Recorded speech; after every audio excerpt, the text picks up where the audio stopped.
నమస్తే సనాతన ధర్మం ఛానల్కి స్వాగతం. మనతో పాటుగా శ్రీ జగదాంబ త్రిశక్తి పీఠాధిపతులు బ్రహ్మశ్రీ తాళూరి బనారస్ బాబు గారు ఉన్నారు. ఆయనతో మాట్లాడదాం. గురుగారు నమస్తే. నమస్తే. గురుగారు, జనరల్గా రెగ్యులర్గా పూజ చేసే విధానము చాలామంది కన్ఫ్యూజన్లో ఉంటారు. అంటే పూజ ఎలా చేయాలి ఏంటి అనేది ఎప్పుడు ఏదో ఒక రకంగా డౌట్లు ఉంటానే ఉంటాయి. అసలు పూజా విధానం ఎలా ఉంటుంది, ఎలా చేయాలి?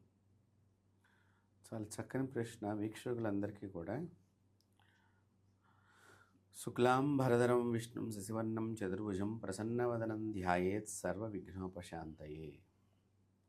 మొట్టమొదటిగా ఇంటిలో ఎవరైతే వారు ఉంటారో వారి ఇంట్లో పూజ చేస్తూ ఉండాలి. పూజ చేయాలి అనేటువంటి సిస్టమ్ దగ్గరికి వస్తేనే ఇంటి లోపల, అంటే మీరు ఇంట్లో ఒక 5గురు ఉన్నారు, 5గురిలో తండ్రి పెద్దవాడు, ఆ తండ్రి ఇంట్లో నిత్యము పూజ చేయాలి. తండ్రి ఊరు వెళ్ళినప్పుడు, లేకపోతే ఆ తండ్రి ఏదన్నా అనారోగ్యంగా ఉన్నప్పుడు ఇంట్లో ఇల్లాలు కానీ పిల్లలు కానీ చేసుకోవచ్చు, తప్పులేదు. దీపారాధన చేసి వారికి వచ్చినటువంటి స్తోత్రాలతో భగవంతుడి స్తోత్ర పారాయణం చేసి ఇంత పండో ఫలమో నైవేద్యం చేయవచ్చు. కానీ ఇంటి యజమాని చేయవలసిన పూజా విధానం మీరు అడుగుతున్న దాని గురించి అని నేను అనుకుంటున్నాను. మామూలుగా మనం సూర్యోదయం ముందరగానే స్నానాలన్నీ కూడా ముగించుకోవాలమ్మా. సూర్యోదయానికి స్నానాలన్నీ ముగించేసుకున్న తర్వాత పూర్వమే చక్కగా దేవతా మందిరం ఏదైతే ఉంటుందో అక్కడ పూర్వ మాలిన్యాన్ని, అంటే కిందటి రోజు పూజ చేసినటువంటి మాలిన్యం, అంటే పువ్వులు అవి తీసేయటం, దీపపు కుంది, ఆచమన పాత్ర, కలస పాత్ర అవన్నీ అక్కడే మనం పూజ అయిపోయినా కూడా అలా పెట్టేసి వచ్చేస్తాం. సో వీటిని శుద్ధి చేసుకోవటం. తర్వాత మళ్ళీ పూజ చేద్దాం అనుకునేటువంటి యజమాని వచ్చే టయానికల్లా అక్కడ ఆ ఇంటి ఇల్లాలు కానీ ఇంట్లో మరి ఎవరెవరన్నా వారు కానీ పువ్వులు పళ్ళు అన్నీ అక్కడ దగ్గరగా ఏర్పాటు చేస్తే ఆ యజమాని పూజని చక్కగా చేసుకుంటానికి వీరందరూ కూడా పూజలో భాగస్వామ్యం అయినట్లు అవుతారు. ముఖ్యంగా చాలామందికి ఎన్ని మార్లు చెప్పినా కూడా ఈ రోజుల్లో మనిషి లోపల ఏదో నా పేరు అనే దానికి ఎక్కువగా ప్రాధాన్యత ఇస్తున్నారు. స్వార్థం, నా అనేది నా పేరు అనేది బాగా పడిపోయింది. ఇది మార్చుకుంటేనే వారికి పుణ్యం వస్తుంది అనే విషయాన్ని గమనించుకోవాలి. ఇప్పుడు మీ గోత్రం ఉందనుకుందాం. మీ గోత్రం చెప్పిన తర్వాత మీరు యజమాని పేరు చెప్పుకుంటారు. అవును. ఇంకా తర్వాత ధర్మపత్ని అంటే సరిపోతుంది. అవును. కానీ ఇప్పుడు అట్లా కాకుండా ఏమండి మీరు నా పేరు చెప్పాలి, దేవుడి దగ్గర కూడా పిల్లల పేర్లు చెప్పాలి, కొడుకు పేరు చెప్పాలి అనేటువంటి సిస్టమ్ లాగా ఒక పూజా విధానాన్ని తీసుకొచ్చేసారు. ఇలా చేయటం వలన పుణ్యం కంటే కూడా అహంకారపూరితమైన పూజా భావన చేత మనకి అనవసరమైన దోషాన్ని మనం మూట కట్టుకున్నటువంటి వాళ్ళం అవుతాం. ఇప్పుడు నేనున్నాను, మా ఇంటికి నేనే యజమాని అనుకుందాం. అనుకున్నప్పుడు మామూలుగా మా గోత్రం చెప్తాను, నా పేరు చెప్పేసుకుని పెళ్ళి అయితే ధర్మపత్ని, పెళ్ళి కాకపోతే మామూలుగా ఇంకా పక్కన ఏం పేర్లు ఉండదు కాబట్టి సకుటుంబం అనుకుంటాము. ధర్మపత్ని సమేత సకుటుంబస్య, అక్కడ పెళ్ళైతే పిల్లలు కూడా ఉంటారు, సకుటుంబస్య అంటే సరిపోతుంది. ఇది కాకుండా ఇప్పుడు నా పేరు చెప్పుకొని నా భార్య పేరు చెప్పి మళ్ళీ పెద్ద కూతురు, చిన్న కూతురు, పెద్ద కొడుకు, చిన్న కొడుకు ఈ పేర్లన్నీ చెప్పాలని వేదంలో ఎక్కడ రాసిలేదు. పూజా విధానాలకు సంబంధించినటువంటి కృష్ణ యజుర్వేదాది గ్రంథాల్లో కూడా ఎక్కడ కూడా ఇది రాసిలేదు. కానీ వీళ్ళు చెబుతున్నారు ఇప్పుడు. ఈ చెప్పటం మూలకంగా మీ పూజ ఏంటంటే మీరు పూజ గురించి మాట్లాడగారు కాబట్టి పూజకు ప్రథమంగా జరిగే విషయంలోనే తప్పు జరుగుతోంది కాబట్టి దాన్ని మనం సరిచేయాలి అనే ఉద్దేశంగా నేను ఈ విషయాన్ని ఇక్కడ చెప్తున్నాను. కాబట్టి ఇక్కడ దయచేసి అలాంటి పూజలు ఇళ్లల్లో కానీ దేవాలయాల్లో కానీ జరిపించుకోవద్దు. ధర్మపత్ని పేరు చెప్పవలసి వచ్చింది అంటే అది ఎవరు చెప్పుకోవాలి? ధర్మపత్ని అనే పేరు దశరథ మహారాజు లాంటి వాళ్ళు చెప్పుకోవాలి. ఎందుకు? దశరథ మహారాజు గారికి 3 భార్యలు. కాబట్టి 3 భార్యలు వేరువేరుగా ఉంటారు కాబట్టి ఒక్కతే భార్య ఉన్నప్పుడు భార్య పేరు చెప్పక్కర్లేదు. బహుభార్యలు ఉన్నప్పుడు భార్య పేరుని తప్పక చెప్పవలెను అని శాస్త్రం చెప్పింది. వారికి ఎందుకు? సంతాన నిమిత్తమే వారు 3 పెళ్లిళ్ళు చేసుకున్నారు రాజుగారు కాబట్టి. రాజు ధర్మంలో కొన్ని ఇప్పుడు చాలామంది ఇక్కడమ్మా ఆయనకు ముగ్గురు చేసుకున్నారు, వీళ్ళిద్దరం చేసుకున్నారు, నేను చేసుకుంటే ఏమైందని వాళ్ళతో పోల్చుకుంటారు. కానీ మరి దశరథ మహారాజులాగా రాజ్యాన్ని వీళ్ళు పరిపాలించారా? లేదు. దశరథ మహారాజులాగా ఏమన్నా విష్ణు అవతారం ఎత్తేంతటి పుణ్యాన్ని వీళ్ళు ఏమైనా సంపాదించారా వాళ్ళ గర్భాన? లేదు. అంటే మనం పోల్చుకునేదానికి పెళ్ళాలతోనూ సుఖానికో శారీరకమైనటువంటి వాంఛలకు పెద్దవాళ్ళతో పోల్చుకోమాకండి. ధర్మ కార్యక్రమానికి పెద్దవాళ్ళతో పోల్చుకోండి. వారికంటే నేను ఇంకా మంచిగా ధర్మం చెయ్యాలి, మా తాతలు నడిచిన దారిలో నేను నడిచి ఇంకా మంచి ధర్మాత్ముడు అనిపించుకోవాలి అదే అసలు ముఖ్యంగా మనం చేయవలసిన పని. అవును. అంటే ఇక్కడ ఈ పూజల వల్ల అహంకార పూజలు అయిపోయి ఈ మనుషులు అనవసరమైనటువంటి పాపాన్ని మూట కట్టుకుంటున్నారు. దయచేసి అలాగా ధర్మపత్ని అనేటువంటిది ఇద్దరు ఉన్నప్పుడు, ముగ్గురు ఉన్నప్పుడు పేర్లు చెప్పవాలనే తప్ప శాస్త్రంలో ఒకటే ఉన్నప్పుడు ధర్మపత్ని, ఆవిడ ధర్మంగా వచ్చిన పత్ని. అవును. కాబట్టి ధర్మపత్నినే అంటారు కాబట్టి అక్కడ పేరుతో అవసరం లేదు. ముఖ్యంగా పూజ అది మీరు గుళ్ళో చేయించుకున్న ఏదన్నా మీ గోత్రనామాలతో మీ ఇంట్లో చేసుకున్నప్పటికీ కూడా, అది వరలక్ష్మి వ్రతం కావచ్చు, సత్యనారాయణ స్వామి వ్రతం కావచ్చు, ఏదైనా హోమం కావచ్చు, యాగం కావచ్చు, మీరు చేసేదానిలో ఫలానా గోత్రం ఫలానా యజమాని పేరు తద్ధర్మపత్ని అస్మాకం సకుటుంబానం అంతే. దాంతో ఇంట్లో అందరికీ వస్తుంది. లేదు ఇక్కడ భార్యకు ఎవరో మీ జాతకం చూశారు, ఏలినాటి శని దోషం ఉందని అన్నారు, లేదా అనారోగ్య దోషం వస్తోంది, దీనికి నివృత్తి, అప్పుడు ఎవరికైతే దోషం వస్తోంది అన్నారో అప్పుడు మీరు ఆ గోత్రము ఆవిడ పేరు మాత్రమే చెప్పాలి, మీ పేరు చెప్పుకోకూడదు. ఇలాంటి సిచ్యువేషన్ లో మటుకు అలాంటివి చేయవచ్చు. ఇప్పుడు ఇది ఏమైపోయిందంటే ఇలాంటి దోషాలకు కూడా సకుటుంబాల పేర్లు చెప్పేస్తున్నారు. ఇది కూడా ఒక అహంకారమైన పూజే. తెలియదు అని అంటున్నారు కానీ వీళ్ళందరూ కూడా చేసేవాళ్ళందరూ కూడా మాకు తెలియక చేసేవాడిని. మరి ముందర తెలుసుకోవాల్సిన బాధ్యత ఎవరిది? జరిగిన తర్వాత మాకు తెలియదు అని అంటాం చాలా ఈజీ ఎవరికైనా కూడా. జరగ క్రితం అది ఎలా చేసుకోవాలి, ఏ విధంగా చేసుకోవాలి అనేదాన్ని మీరు తెలుసుకోవాలి కదా. ఇప్పుడు ఏ స్కూల్లో వేస్తే మా అబ్బాయి మంచి మార్కులతో వస్తాడు, ఫస్ట్ క్లాస్లో పాస్ అవుతాడు, మంచి డిగ్రీ సంపాదిస్తాడు, మీరు స్కూల్ అన్ని ఎంక్వైరీ చేస్తున్నారా లేదా? మరి ఈ విషయాన్ని ఎందుకు ఎంక్వైరీ చేసుకోవటం లేదు? కరెక్టే. కాబట్టి ఇది మనం తెలుసుకోవాల్సిన బాధ్యత కూడా మన మీద ఉంది. కాబట్టి మీరు మీ జాతకరీత్యా ఏదైనా మీ అబ్బాయికి దోషం ఉన్నప్పుడు ఓన్లీ మీ అబ్బాయి పేరుతో మాత్రమే జపం జరగాలి. కానీ వీళ్ళు ఏం చేస్తున్నారు, ఏమంటే మా వారి పేరు చెప్పలేదు ఏంటి, నా పేరు చెప్పలేదు ఏంటి, మా వాడి పేరు చెప్తే ఎట్లాగా, అందరి పేర్లు చెప్పి జపం చేయాలి కదా, వీళ్ళే బ్రాహ్మణులకు సజెషన్లు ఇచ్చేస్తున్నారు.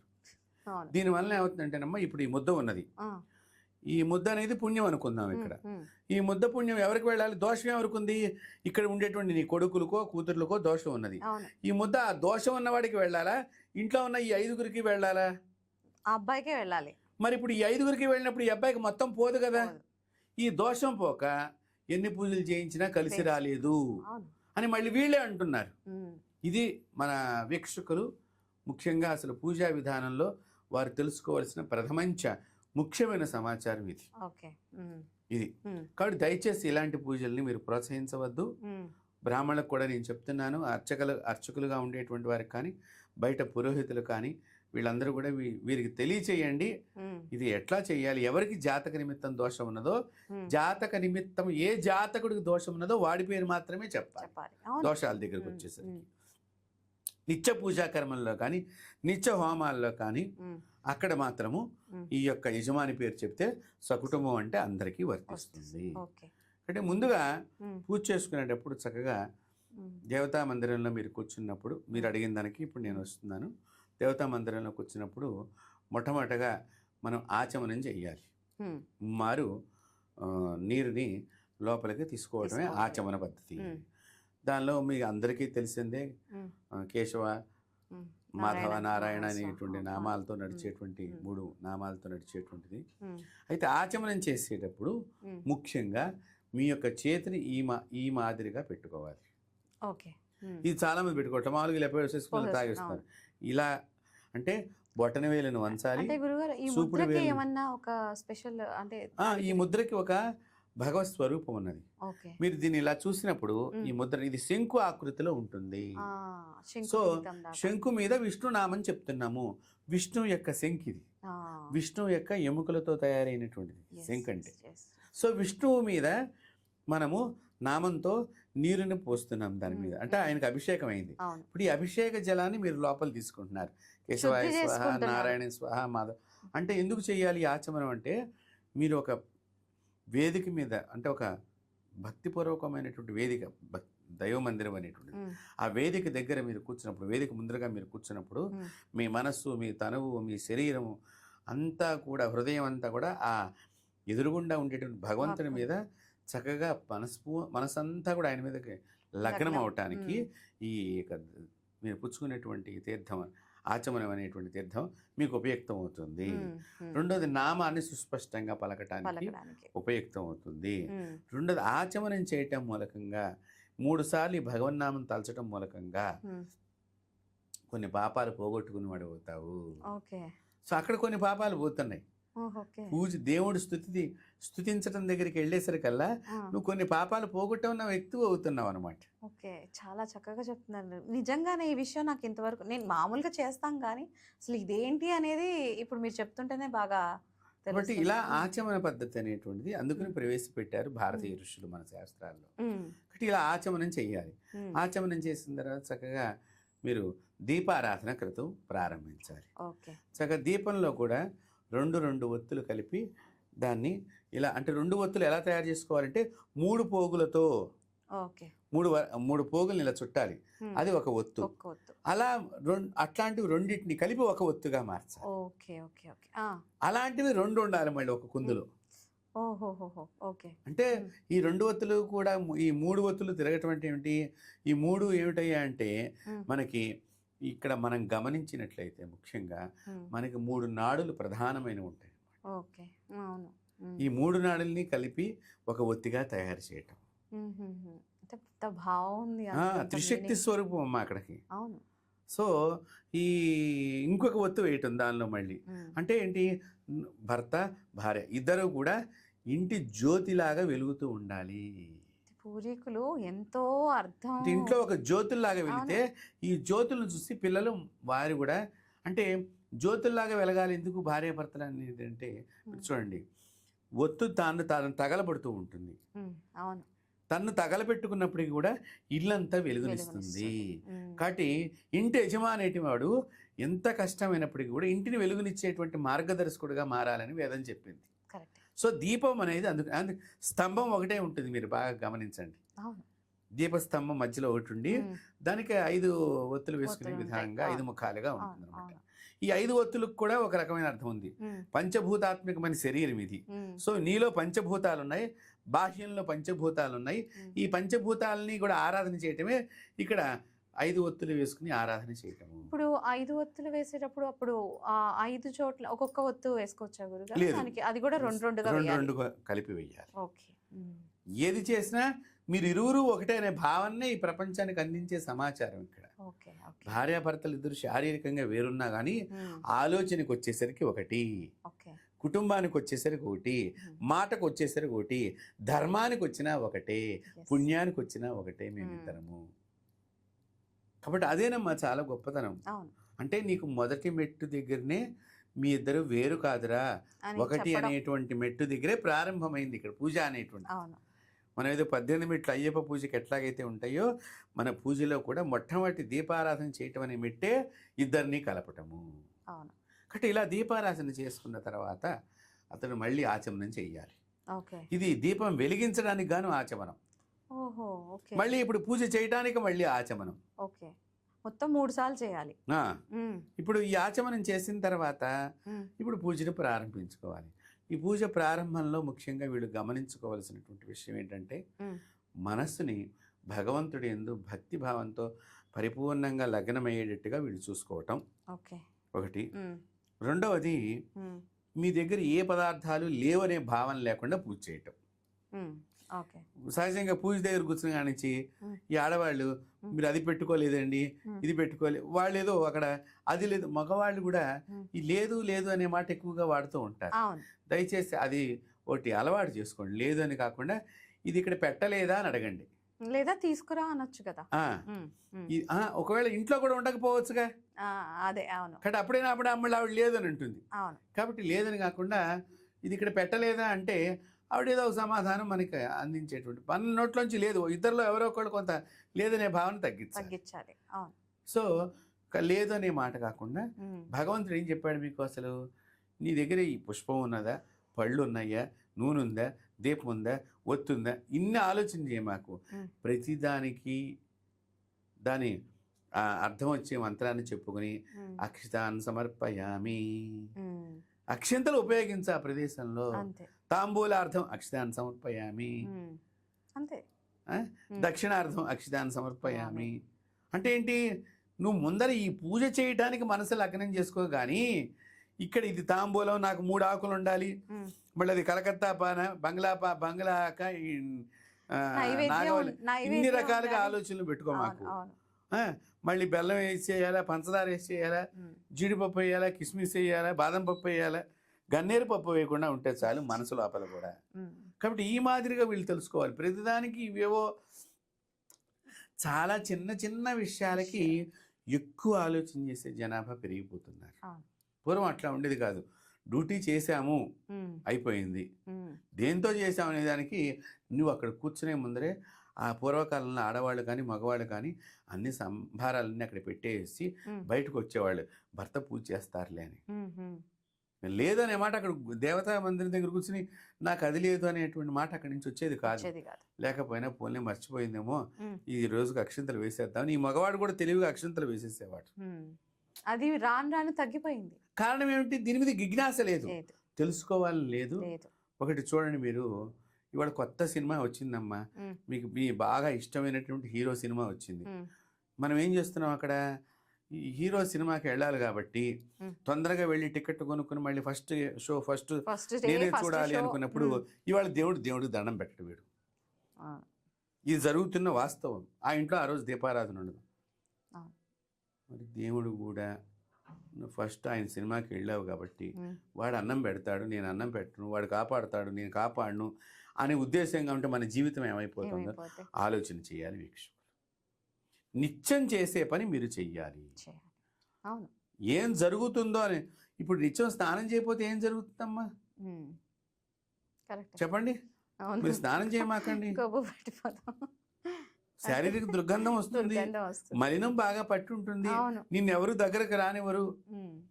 మరి నీ శరీరం నా ఇష్టం అని అనట్లేదు ఎందుకని? అక్కడ నా ఇష్టం అనే మాట ఎందుకు నువ్వు మాట్లాడట్లేదు? మరి భగవంతుడు కూడా నువ్వు నిత్యం చేయాల్సిన పని నువ్వు చెయ్యి. ఇవ్వటం ఇవ్వకపోవడం ఆయన ఇష్టం. ఇక్కడ నీ ఇష్టం అని నువ్వు అనుకోవట్లేదు కదా, పక్క వాళ్ళ గురించి నువ్వు చేస్తావు కదా. ఆయన ఆలోచనలు ఆయన ఉంటాడు, నువ్వు చేసే పని నువ్వు చెయ్యి. ఆయన ఎప్పుడు ఇవ్వాలి, ఎక్కడ ఇవ్వాలి, ఎలా ఇవ్వాలి అని ఆయన ఆలోచన. అది నువ్వు చేయవలసిన విధానంలో పూజను ఆచరించటము. ఇక్కడ ఈ దీపారాధన అంతా అయిపోయి ఆచమన అయిన తర్వాత ముఖ్యంగా మనకి కలశ ఆరాధన చేయాలి. సంకల్పం అంతా చెప్పుకున్న తర్వాత కలశంని ఆరాధన చేయాలి. ఈ సంకల్పం కూడా చాలామంది ఇంకేవో రకరకాల కోరికలు కోరుకుంటూ ఉంటారు. అస్మాకం సహకుటుంబానం క్షేమస్థైర్య ధైర్య విజయ అభయ ఆయు ఆరోగ్య ఐశ్వర్య అభివృద్ధి అర్థం సరిపోతుంది అంటే సరిపోతుంది అక్కడ. లేదా సకల విద్యాపారంగత సిద్ధ్యర్థం మమ పుత్రగా జాతకరీత్యా సకల విద్యాపారంగత సిద్ధ్యర్థం, విద్యలో ఉన్నటువంటి వాడి అది చెప్పుకుంటే అయిపోతుంది. అలా కాకుండా నాకు అది రావాలి, మా వాడికి ఉద్యోగం హైదరాబాద్లోనే రావాలి, దానిలో మంచి పెద్ద కంపెనీ రావాలి, మళ్ళీ దానిలో పెద్ద శాలరీగా రావాలి, అన్ని నీకే ఇక, ఇంకొకటికి ఎవరికి వద్దు. ఇక మనం ఏమి చెయ్యం. నీ పెద్ద కొడుకు పూజ చేయడు, వాడి తరఫున నువ్వే దండం పెడతావు. భగవంతుడు ఏం ఆలోచన చేస్తాడు? తల్లిగా నువ్వు ఆవేశపడుతున్నావు, వాడి గురించి అన్నీ నువ్వే మొక్కేస్తున్నావు, వాడికి అన్నీ రావాలి. మరి వాడు రేపు నా పిల్లలకి ఏం మొక్కాలి అనే విధానాన్ని నువ్వు పిల్లాడికి నేర్పుతున్నావా? అది కరెక్టే. ఇప్పుడు ఎవరి డ్యూటీ వాళ్ళు చేస్తే కరెక్ట్గా ఆ విధానం ఫాలో అవుతే వాళ్ళ ముందు తరానికి కూడా నేర్పించాలి. ఇప్పుడు అది జరగక ఈ యొక్క భారతదేశంలో చాలా మంది ఇబ్బందులు పడు అవటానికి ప్రధాన కారణం ఇది. మత వ్యాప్తికి ఇది కూడా ఒక కారణం. ఇతర మతాల వాళ్ళు మనల్ని తొందరగా వాళ్ళు మతంలోకి తీసుకెళ్ళడానికి కారణం మన శాస్త్రాన్ని మన పిల్లలకి అందించకపోవటమే, మన విషయాలను అందించకపోవటమే. కాబట్టి ఇక్కడ మీరు ఏదో నేను మొక్కేస్తాను, అన్నీ నేను చేస్తాను బ్రహ్మాండంగా. మరి మీ అబ్బాయి ఏం చేస్తాడమ్మా? భోజనం చేసి పడుకుంటాడు, అంతే కదా. భోజనం చేసి పడుకున్న తర్వాత ఏమవుతుంది? అనవసరమైనటువంటి ఫ్యాట్ బాడీలో ఉత్పత్తి అవుతుంది, కొవ్వు ఎక్కువ పెరుగుతుంది, మళ్ళీ దానికి హార్ట్ స్ట్రోక్ వస్తుంది, దానికి మళ్ళీ ఓ డాక్టరు ఓ ట్యాబ్లెట్. కాబట్టి నీ యొక్క తిన్న ఆహారాన్ని నువ్వే కరెక్టే. సరైన మార్గంలోకి వెళ్ళాలంటే నువ్వు కూడా కష్టపడాలి. అంటే మీ పిల్లల చేత కూడా చక్కగా పూజ ఇష్టంగా ఈ చేయించాలి. పూజా అవును. విధానాన్ని వాళ్ళకి నేర్పుతూ మీరు చక్కగా చేయిస్తున్నప్పుడు మీకు ఒంట్లో బాగాలేనప్పుడు మీ పిల్లడు అయ్యో అమ్మ రోజు దీపం పెట్టేది ఇవాళ అమ్మ లేవాల మనం చేసేసేద్దామని చెప్పి మీ పిల్లలు కూడా అవును. ఆ బుద్ధితో ఉన్నప్పుడు రేపు వాడికి పుట్టే సంతానం ఆ పని చేస్తుంది. కరెక్ట్. దయచేసి పూజ చేసేటువంటి వాళ్ళు ముఖ్యంగా ఇది ఆలోచన చేయాలి. ఉమ్. కాబట్టి ఇక్కడ ఈ సంకల్పం అంతా అయిపోయిన తర్వాత కలశ ఆరాధన అంటే ఏంటి? కలశం అంటే ఏంటి? ఓ పవిత్రంగా మంచినీరు పట్టుకుని దానిలో 2 అక్షింతలు కొద్దిగా పసుపు కుంకుమ వేసి చేయబెట్టండి, ఓ పుష్పం వేయండి అని బ్రాహ్మడు చెప్తూ ఉంటాడు. అవును. అంతే. అవును. ఆ కలశంలోకి మీకు మంత్రం రాదు. ఉమ్. ఈ కలశంలోకి చక్కగా 2 చేతులు ఇట్లా పెట్టుకుని ఈ కలశంలోకి గంగాదేవి రావాలి, నర్మదా నది రావాలి, సింధు నది రావాలి, గోదావరి నది రావాలని మీరే మనసులో అనుకోండి. నదీ మొత్తాలన్నీ 12 నదుల్ని తలుచుకుని దీనిలోకి రావాలనుకోండి, వచ్చేస్తుంది. అదే మంత్రం. అంతే అంతే. ఇప్పుడు మేము మంత్రంలో సంస్కృతంలో చెప్తున్నాం, ఇప్పుడు మీకు తెలుగులో చెప్పా నేను. రమణమనే ఆహ్వానం అది. అంతే. అవును. గంగే చమునే చేవ కృష్ణ గోదావరి నర్మదా సింధు కావేరి జలేస్మిన్ అస్మిన్ సన్నిధం కురు. ఈ జలం లోపలికి మీరు వచ్చి ఇక్కడ సన్నిధం అంటే ఈ సన్నిధంలో కూర్చోండి అని చెప్తున్నాం అక్కడ. కాబట్టి ఇక్కడ కూడా అంతే మీరు చెప్పింది. మంత్రం రానివాడు కూడా ఈ మాటగా చెప్పుకోవచ్చు. అదే మంత్రాన్ని కూడా తెలుగులో చెప్తూ నేను సంస్కృతంలో చెప్తున్నాను, అంతకుమించి ఏం లేదు. భావన ఒకటే. కాబట్టి ఇక్కడ కలశాన్ని ఆరాధన చేసిన తర్వాత ఈ నీళ్ళని కలశంలో నీళ్ళని మొట్టమొదటిగా మీరు తెచ్చుకునే పూజా సంభారాలు అంటాం. అంటే ఇటు పువ్వులు, పళ్ళు, పాలు, పంచామృతాలు, మీరు పాయసం చేశారు పెట్టుకుని ఇవన్నీ శుద్ధి కాబడాలి. తర్వాత భగవంతుడు శుద్ధి కాబడాలి. ఎందుకు? భగవంతుడు ఎప్పుడు శుద్ధిగానే ఉంటాడు, కానీ మీ ఇంట్లో ఎవరైనా మైలువాడు వచ్చిపోయి ఉండొచ్చు, మీకు తెలియదు. కాబట్టి ఆ మైలు దోషం ఈ పట్టణం దగ్గరికి వచ్చి ఉండొచ్చు. సో ఆయన శుద్ధి కావాలి. తర్వాత నువ్వు నిన్న పెట్టిన పువ్వులు ఉంటాయి, ఇవాళ పొద్దున్న దాకా తీయవు. కాబట్టి మాలిన్యం ఒక నిద్ర చేస్తే మాలిన్యం అవుతుంది. మాలిన్యాన్ని కలిగి ఉన్నాడు కాబట్టి ఆ దోషాన్ని మనం పోగొట్టుకోవాలి. అందువలన కూడా ఆయన మీద నీళ్లు చల్లాలి మనం. తర్వాత మీ మీద మీరు చల్లుకోవాలి. ఎందుకంటే దేవుడికి వాడిన నీళ్లు మనం వాడుకోవచ్చు, మనం వాడిన నీళ్లు దేవుడికి వాడకూడదు. ఇక్కడ గమనించుకోవాలి. కాబట్టి ఈ కలశంలో నీళ్ళు ఇలాగా మీ మీద కూడా సంప్రోక్షణ చేసుకున్న తర్వాత అప్పుడు గణపతి ప్రార్థన. గణపతి పూజ నాకు రాదండి, మంచిది. గణపతి ప్రార్థనా శ్లోకం నేర్చుకోండి. చక్కగా వక్రతుండ మహాకాయం కోటి సూర్య సమప్రభం నిర్విఘ్నం కురుమే దేవ సర్వకార్యేషు సర్వదా, ఇదొక్కటే చెయ్యండి. ఇది చాలా పెద్ద మంత్రం అమ్మ, వేదంలో సంబంధించిన పెద్ద దివ్యమైనటువంటి మహాబీజాక్షర మంత్రం ఇది. కాబట్టి దీన్ని చెయ్యండి. లేదు మనకి ఇట్లా చెయ్యి, రోజు టీవీలో వినిపిస్తూ ఉంది, ఎక్కడ పోయినా పిల్లలకి అదే చెప్తా ఉంటారు, మనకి ఏదో ఢామ్ ఢీమ్ భూమ్ అనే మంత్రాలు కావాలి. అదే అనవసరమైన దానిలోకి వెళ్ళటం, మనము లేనిపోని విద్యలకి లోపలికి ప్రవేశించడం అవద్దు. మనకి నిత్య పూజ చేసే వాళ్ళకి ఇవన్నీ అవసరం లేదు. అవేవో వాళ్ళకి వేరే వాళ్ళు ఉన్నారు, వాళ్ళు చేసుకుంటారు. మనకి చక్కగా గణపతి ప్రార్థన చేయండి. 2 అక్షింతల గణపతి ఫోటో మీద వేసి ఓ పువ్వు పెట్టి నమస్కారం చేసి చిన్న బెల్లం ముక్క నివేదన చేయండి, అయిపోయింది గణపతి పూజ. అంతే. అవును. తర్వాత మీ ఇంట్లో వెంకటేశ్వర స్వామి ప్రధాన దేవుడు, అమ్మవారు కులదైవము, శివుడు. కొంతమందికి శివుడు ప్రధానమైనటువంటి దేవుడుగా ఉంటాడు. మీరు గమనించినట్లయితే మీరు కులదైవం అన్నారు కాబట్టి ఇక్కడ ఒక చిన్న ప్రశ్న గురుగారు. అంటే ఇప్పుడు రోజు మనకు అంటే వినాయకుడికి చదువుకున్నాక రోజు కులదైవాన్ని మనం ప్రార్థించుకుంటే సరిపోతుందా? ప్రార్థన చేయాలి రోజు, కులదైవం నమస్కరించి ఓ పువ్వు పెట్టాలి. అంటే కులదైవంతో పాటు మనం ఇప్పుడు సోమవారం శివుడికి, మంగళవారం ఆంజనేయ స్వామికి మనం అలా ఏమన్నా సెపరేట్గా చేసుకోవాలా, లేకపోతే రోజు కులదైవం చేసుకున్నా సరిపోతుందా? రోజు కులదేవతకు చేసుకున్నా సరిపోతుంది. ఏ ఒక్క దేవత అయినా అన్ని పనులు చేయగలుగుతుందమ్మా. దేవతలందరూ ఒకటే స్వరూపం. మనకేంటంటే ఇది కొంత మనల్ని టెక్నికల్గా మార్చేశారు చాలా మంది, అది గమనించుకోవాలి. సోమవారమే శివుడికి అట్లా ఎక్కడా వేదంలో లేదు. ప్రతినిత్యము కూడా మంగళకరమైనటువంటి శివుడి రోజే, ప్రతినిత్యం కూడా సర్వవేదాలు కూడా ఏ మంగళ స్వరూపం ప్రాతకాలం మాకు దర్శనమిస్తుందో అని వేదాలు ఆ వెండికొండ మీద ఉండేటువంటి పరమేశ్వరుడు గురించి ప్రార్థన చేస్తూ ఉంటాయి. ఆయన యొక్క దర్శనం కావాలి అని చెప్పి. ఒక వేదాలే కాదమ్మా, హరిహర స్వరూపమైనటువంటి ఆ విష్ణుమూర్తి కానివ్వండి, బ్రహ్మదేవుడు కానివ్వండి, ఆ హరుడు గురించే తపస్సు చేస్తూ ఉంటారు. విచిత్రం ఏంటంటే మీరు బాగా తెలుసుకోవాల్సింది, ప్రతినిత్యం కూడా వెంకటేశ్వర స్వామి ఎవరిని జపం చేస్తూ ఉంటాడంటే నమశివాయ అనే మంత్రాన్ని జపం చేస్తాడు. వైకుంఠంలో విష్ణుమూర్తి కానీ, ఏడుకొండల మీద మన తిరుపతి వెంకన్న స్వామివారు కానీ, మరి ఏ రాముడు కానీ అయోధ్యలో సీతారామచంద్ర స్వామివారు కానివ్వండి, ఎక్కడ ఉడిపిలో కృష్ణ భగవానుడు కానివ్వండి, ఓం నమ శివాయని జపం చేస్తూ ఉంటారు. అంత గొప్ప ఆయనకు ఒక్కరోజు ఏమిటి, రోజు ఆయన రోజులే. కాబట్టి అలాంటి పరమేశ్వరుడికి ఒక్కరోజు మనం పెట్టుకోకూడదు. ప్రతినిత్యం కూడా శివస్మరణం చేసి తీరాలి. ప్రతినిత్యం కూడా విష్ణు స్మరణం చెయ్యాలి. ప్రతినిత్యం కూడా దేవీ స్మరణం చెయ్యాలి. ఈ త్రిదేవతల్ని తప్పకుండా ప్రతినిత్యం కూడా చక్కగా ఓ సర్వమంగళ మాంగళ్యే శివే సర్వార్థ సాధకే శరణ్యే త్రయంబకే దేవి గౌరీ నారాయణి నమోస్తుతే ఓ పుష్పం అమ్మవారికి పెట్టండి, ఒక శివస్థుతి చేయండి, ఒక విష్ణుస్థుతి చేయండి, ఓ పువ్వు పెట్టండి. ఏముంది చక్కగా గురుదేవతల్ని తలుచుకుంటాంలో ఎంతమ్మా, ఒక 10 నిమిషాల సమయం. దానికి ఒక్కరినే కొలవాలి, వీళ్ళనే కొలవాలని ఉంది. మీకు ఇష్టమైన దేవుడు ఉన్నాడు, రోజు ఇష్టదేవుడికి పూజ చేస్తాను చేయి చక్క. ఆయనలో సర్వదేవతలు ఉన్నారు. ఆయన హనుమంతుడైనా, రామచంద్రుడైనా, గోవిందుడైనా, శివుడు పెట్టుకున్నా, వినాయకుడిని పెట్టుకున్నా, షణ్ముఖుడిని పెట్టుకున్నా, అమ్మవారిని పెట్టుకున్నా, అందరూ దానిలో ఉన్నారు. కాబట్టి ఇక్కడ ఎక్కడా ఎటువంటి లోపం లేదు. చక్కగా ఆ దేవతని మీరు కులదేవత అయినా ఎవరైనా కూడా ఆచరించండి, పూజని చక్కగా చేసుకోండి. సరువులు కూడా ఈ నిత్య పూజ చేసే విధానంలో షోడశ పూజ ముఖ్యమైంది. షోడశ పూజ అంటే ఏంటి? ముందర ఆ బింబంలోకి, ఆ కలశంలోకి, ఆ ఫోటోలోకి ఆ భగవంతుడిని మనం ఆహ్వానం చేయటం. భగవంతుడు ఆహ్వానం అయిన తర్వాత ఏమిటి? ముందర మీరు మా ఇంటికి రండి అని పిలిచారనుకోండి, నన్ను రాగానే గురువుగారు కాళ్ళు కడుక్కోవడానికి నీళ్ళు ఇస్తారు. దానిలో కూడా అదే ఉంటుంది. పాదయో పాద్యం సమర్పయామి, చేతులు కడుక్కోండి ఇన్ఫెక్షన్స్ రాకుండా. ఇప్పుడు ఆస్తయో అర్ఘ్యం సమర్పయామి, ముఖ్య ఆచమన తిరిగి వచ్చారు, కాస్త మంచినీళ్ళు తాగండి అయ్యా అని మనం మంచినీళ్ళు అందిస్తున్నాం. తర్వాత ఏం చేస్తున్నాం? ఆయనకి ఔపచారిక స్నానం అంటున్నాం. ఔపచారిక స్నానం అని అన్నప్పుడు అక్కడ మనం కొద్దిగా నీళ్ళ చుక్కలు చల్లటం అనమాట.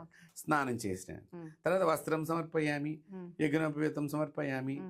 కాబట్టి ఇక్కడ పుష్పం సమర్పయామి, సువర్ణ ఆభరణాన్ని సమర్పయామి, శరీర దుర్గంధ దోష నివారణార్థం హరిచందనం సమర్పయామి.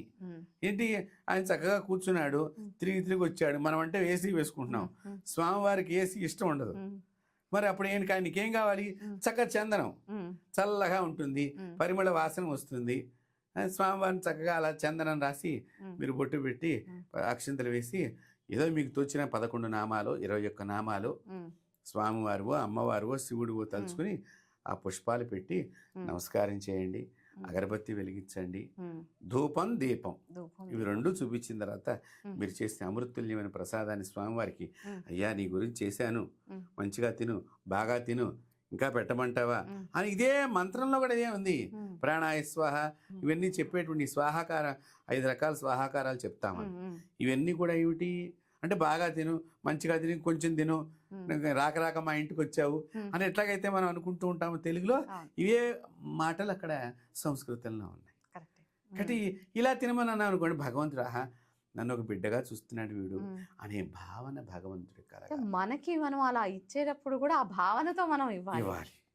ఇచ్చినప్పుడే అది పూజ అమ్మ, అంతే. అవును. ఇక్కడ భావన భవారణ్య కుటారిక యద్భావం తద్భవతి. నువ్వు ఏ భావనతో అయితే భగవంతుని అర్చన చేస్తావో అదే భావనతో ఆయన నిన్ను దగ్గర తీసుకుంటాడు. చాలా మంది అంటారు భక్తి అంటే ఏమిటండి? మనస్ఫూర్తిగా ఆయన తలుచుకున్నప్పుడు. భక్తి అంటే భగవంతుడిని ప్రేమించటమే. అవును, కరెక్ట్. అవును. ప్రేమించిన వాడు ఏం చేస్తాడు? గౌరవిస్తాడు. ఇప్పుడు మీరు నన్ను గౌరవిస్తారా లేదా? అభిమానం చేసినప్పుడు ఇప్పుడు మా మానవులకి ఏమంటాం మనము? అభిమానిస్తున్నారండి, నేనంటే వారికి చాలా అభిమానం అండి అంటాం. ప్రేమిస్తున్నాం అనము ఇక్కడికి వచ్చేసరికి. ఎందుకంటే దాని భాషలో కుటుంబం వరకు ఇక్కడ ఏంటంటే 10 మందిలో మనం వాళ్ళని ప్రేమిస్తుంది అంటే ఇదేదో వేరే అర్థంగా కానీ ఇక్కడ అట్లా ఉండదు. గౌరవిస్తున్నారని చెప్పాలి. భక్తి అంటే గౌరవం, మనకు అర్థమయ్యే భాషలో మనం గౌరవించుకోవటం. భగవంతుడిని ప్రేమించడం ఎందుకు?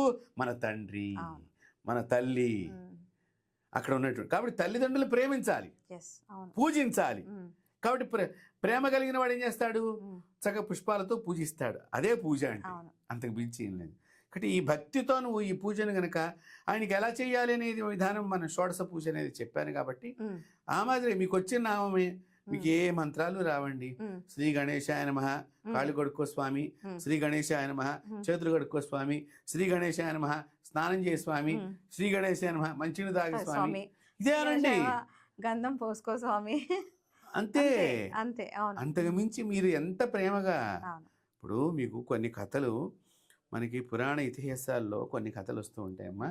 శబరి ఇంగిలి పళ్ళని స్వామివారు తిన్నారు అంటే నిజంగా భగవంతుడు వీళ్ళ ఇంగిలి పళ్ళు తినటం అనేది ఎవరన్నా చూసారా? లేదు. కానీ నిజంగానే తిన్నారు ఆయన. ఆ మాదిరిగా భక్తితో ఆవిడ సమర్పణ చేసింది. అంటే ఏమిటి, ఎందుకు చేసింది? అది పుల్లగా ఉంటే ఆయన ఆయనకి పులుపు ఎక్కడ, ఆ, ఇబ్బంది పడతాడేమో, మళ్ళీ పులుపు పదార్థాలు ఎక్కువ తింటే నా రాముడికి జలుబు చేస్తుందేమో. చూడండి, ఇక్కడ మీరు పులుపు పదార్థాలు తిన్నప్పుడు అవును, ఈ గొంతులో ఒక రకమైన నొస ఏర్పడుతుంది. రెండో రోజు అవును, మీరు చింతకాయలు తిని చూడండి. సహజంగా ఈ ఆడవాళ్ళు ఈ చింతకాయలు లాంటివి పులుపు పదార్థాలు ఒక్కొక్క సందర్భంలో తింటారు. అప్పుడు తిన్నప్పుడు గొంతు ఏం ప్రాబ్లం ఉండదు. ఈ మామూలు సమయాల్లో తింటే కొంచెం గొంతులో నొసొస్తుంది. కాబట్టి నా స్వామికి నొసొస్తుందేమో, కాబట్టి నేను తల్లిని అనే భావనతో ఆవిడ పెట్టింది బిడ్డకి. ఆ కొరికి పదార్థాన్ని చూచి పెట్టింది.